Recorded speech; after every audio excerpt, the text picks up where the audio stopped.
Hey everyone, this is Pete, and welcome back to Atari A to Z, a series of short playthroughs of Atari 8-bit games, some which I grew up with and some which are new to me. Today is, I think it's one of the latter, but I also kind of have a weird memory of this game really freaking me out as a kid. But sort of playing it now, I'm not sure it's the same game. There was certainly something involving a kangaroo that really freaked me out as a kid, and I'm not really sure why. But anyway, Kangaroo is the game we're looking at today. It's a 1983 conversion of a 1982 arcade game, and it was originally ported to Atari 5200, the console that was very much like an Atari 8-bit, and developed by the General Computer Company, or GCC. GCC was only hired to make a 5200 version. They weren't hired to make a Atari 8-bit port. But a program who was working at Atari at the time called James Leiterman, he used a disassembly tool that he'd developed to create a version for the Atari computers by basically plugging in GCC's code for the 5200 version, disassembling it with this special program, and then sort of polishing up the code so it worked properly on Atari computers. So he described it as an internal hack. So Atari already had the rights to this 5200 version of it, but basically through hacking it themselves internally, they produced an Atari 8-bit version without having to completely rewrite it from scratch. And Leiterman actually went on to release Kangaroo through the Atari Program Exchange without credit, and that was at his request. So one of the interesting things about the Atari Program Exchange releases were that, unlike a lot of commercial releases at the time, they tended to actually be credited to the people who made them.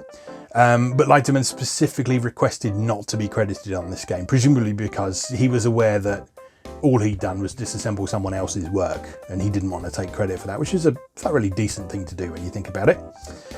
But anyway, Kangaroo. It's quite a fun game. I think it used to scare me as a kid, but it certainly doesn't scare me anymore. So anyway, let's go play Kangaroo. Okay, here we are with Kangaroo. As I said in the intro, a game I have some odd memories of that I'm not entirely convinced are true. I don't know. I just have some sort of weird memory of either this game or one like it, something that involved a kangaroo, and it really freaking me out as a kid, and I don't really know why. Because playing this game now, that doesn't seem to make a whole lot of sense, but well, anyway, let's play it and have a look. So, you have a couple of choices on the title screen here. You can press select to choose one or two players. It's take it in turns on this one, I think, and you can play the novice or the advanced game by pressing option. And there are people screaming outside, so I apologise if you can overhear the arguments that are going on today. There seem to have been a lot of them going on today, so please enjoy that. Anyway, Kangaroo.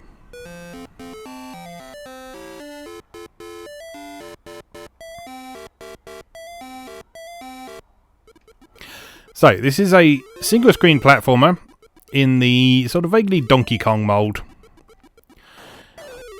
in which your aim is to get up to the top and rescue your kid. Your Joey, I should say. And along the way, you have to deal with those monkeys who are chucking stuff at you. You can collect fruits for points. And you can ring the bell to summon fruit of increasing value. So each time you ring the bell, all of the fruit spawning places on the level will start producing a better kind of fruit. So you start with those strawberries, then they become apples like they are now. And if we go back and ring the bell again, we would then get, I think it's grapes after that, or cherries or something like that. And so what you need to do in order to get high scores in Kangaroo is you need to find a balance between ringing the bell and going getting loads of fruit, and getting up to the top of the screen while there's still a decent amount of bonus time remaining. And of course you can also score points by punching the monkeys as well. And you have to avoid the stuff they are chucking at you by either jumping over it or ducking underneath it. I think that's probably enough stuff for now. Give that bell one more ring, because we can probably get... There we go. 800 points. Lovely.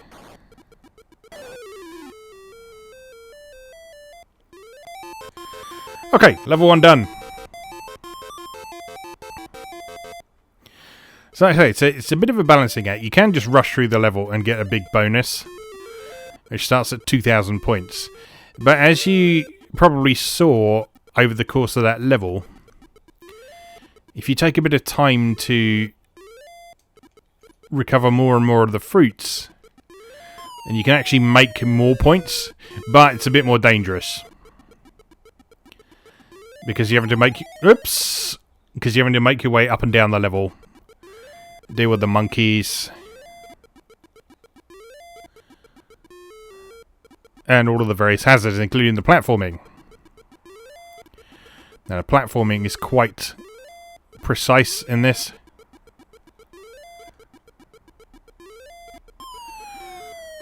But, in a lot of cases, it is quite well sort of signposted for you. So if you look at a lot of those... Oh, really? That kills you? Seriously?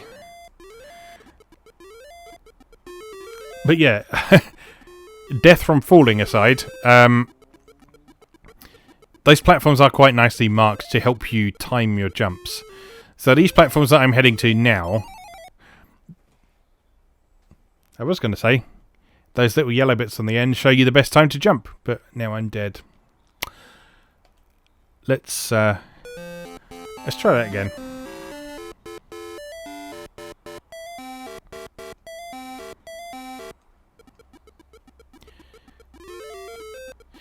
I don't know if you can see this on the video because it's doing so very fast, so it might not show up at 30 frames a second.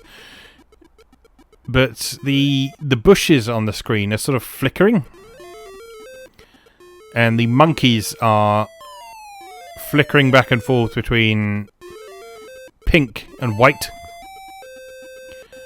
I'm not entirely sure why they're doing that. Presumably it's an attempt to sort of create some sort of illusion, but the illusion of what, I'm not entirely sure.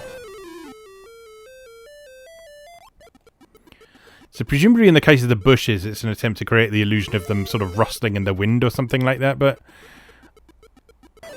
I don't know, it just doesn't seem very necessary. Oh dear. Coconut to the foot.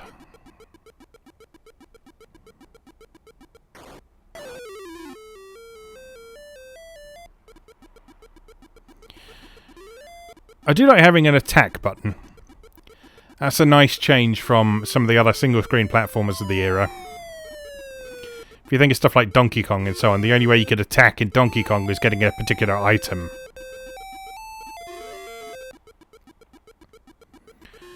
Whereas in this, you just have a punch button.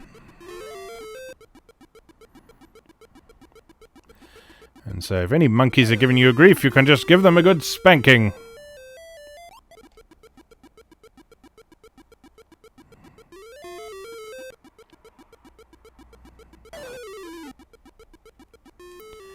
Right, 4,000 points seems like plenty.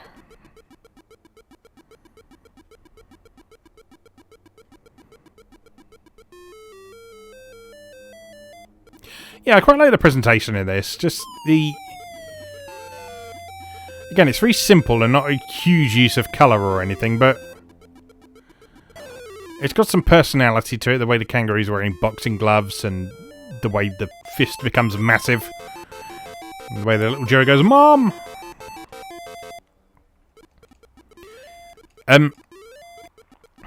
But whether it is due to a technical limitation or not, I think the sort of silhouetted look of the kangaroo works really nicely. And combine that with the sound effects, I think are really effective. It's a very melodic game.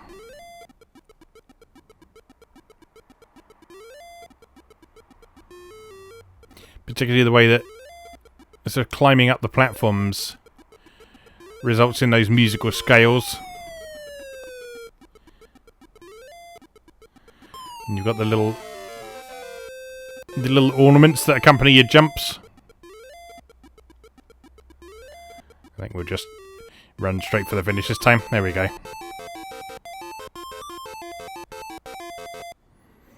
Okay, this one, you have to punch the monkey.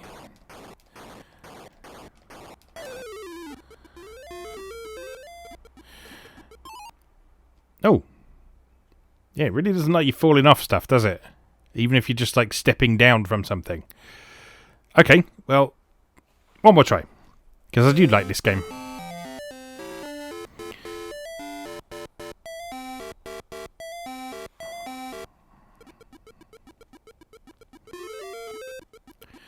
Just occurred to me, I should have probably switched to the advanced mode for at least one of these playthroughs. But basically what that does is it presents you with more hazards. So rather than the 2 monkeys to deal with, I think you have 4 monkeys at once. So it's obviously quite a bit more chaotic. Excuse me. And there are levels where there are monkeys throwing stuff down at you from the top as well. So as well as dealing with attacks from the side, you have to deal with vertical attacks as well. Which keeps things interesting.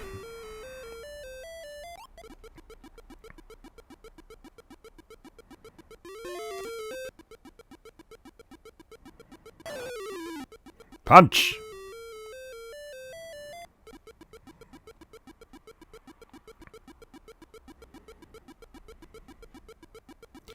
Yeah, I don't know where that weird memory comes from. Because this game is not frightening at all. I mean, it's kind of adorable, really.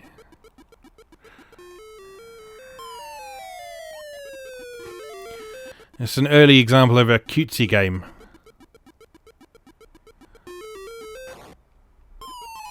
Oh no!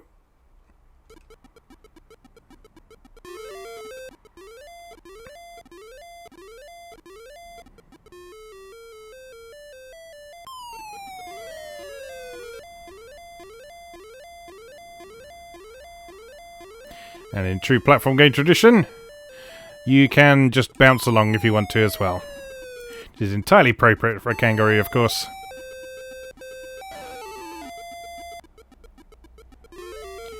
Okay, so the 800 point ones are the last things you can ring the bell for. So after that, you have to move on. You can't just keep grinding points on one level.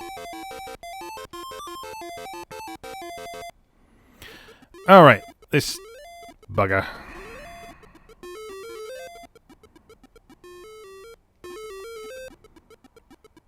But yeah, in terms of gameplay, this has a nice sort of balance of risk versus reward. So that classic tenet of arcade games. That wasn't a word, was it? Arcade games. Yeah, a lot of the best early arcade games are based around balancing a sense of risk and a sense of reward. Making it feel worth the player's while to go out of their way to try something different and actually rewarding them for it.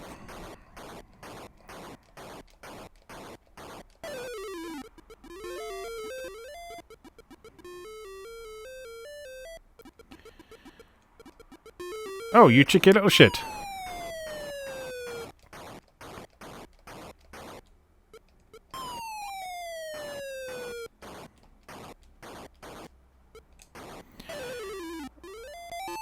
There we go. And we got an extra life for 10,000 points, because that's how old games worked. Oh, new level. I've actually never seen this one before. So I don't know how this one works. Oh, dear. You get killed by monkeys, apparently. This looks like one you might have to plan your route quite carefully on. Oh, here they are. They are... Okay, so you can't fall off a platform, but you can jump off it. That's interesting.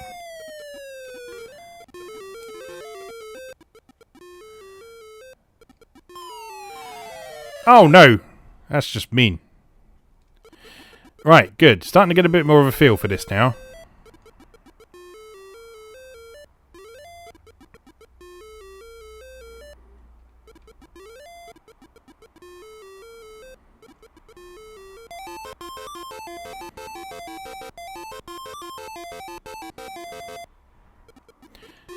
And then it wraps around, and you do it again, a little bit faster, with more fruit. And that's the game. Because, again, that is how old games worked. You had maybe 4 unique levels. And you then just cycled around them until the game went too fast for you to be able to survive any longer.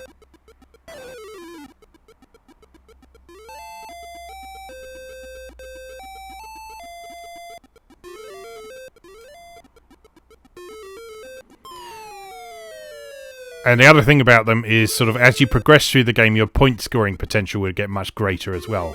And that's very much the case here because we got a lot more fruit on offer, which means that on these later stages, your score should go up much more quickly than it does on the earlier ones. In theory, anyway. Oh, we've also got 3 monkeys to deal with now, haven't we? Yeah, so I guess the advanced stage just basically starts you at like the 3rd cycle round the game. Assuming my my belief that you have 4 monkeys to deal with in that one is actually accurate. Alright, let's get some points. We should get an extra life soon. Assuming I survive that long. Punch!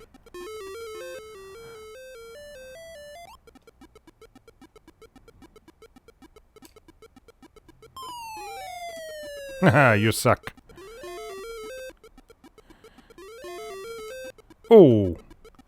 Come on. 20,000. Oh, you don't get extra life for 20,000? That's just mean. No!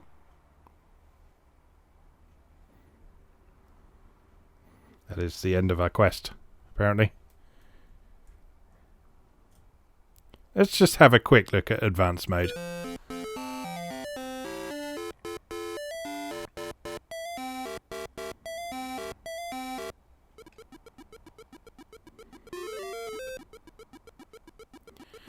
Okay, so we're not starting with the extra fruit. But we are... Ooh. We are starting with more monkeys, including one at the top who is sort of rolling barrels down the stage Donkey Kong style. That's an interesting wrinkle.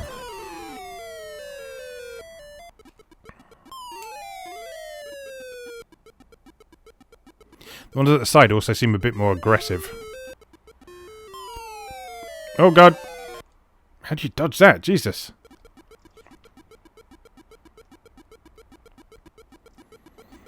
I guess you just have to wait for the right timing.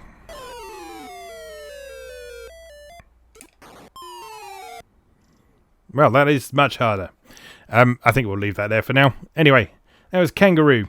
So, as always, thank you very much for watching, and I'll see you again next time.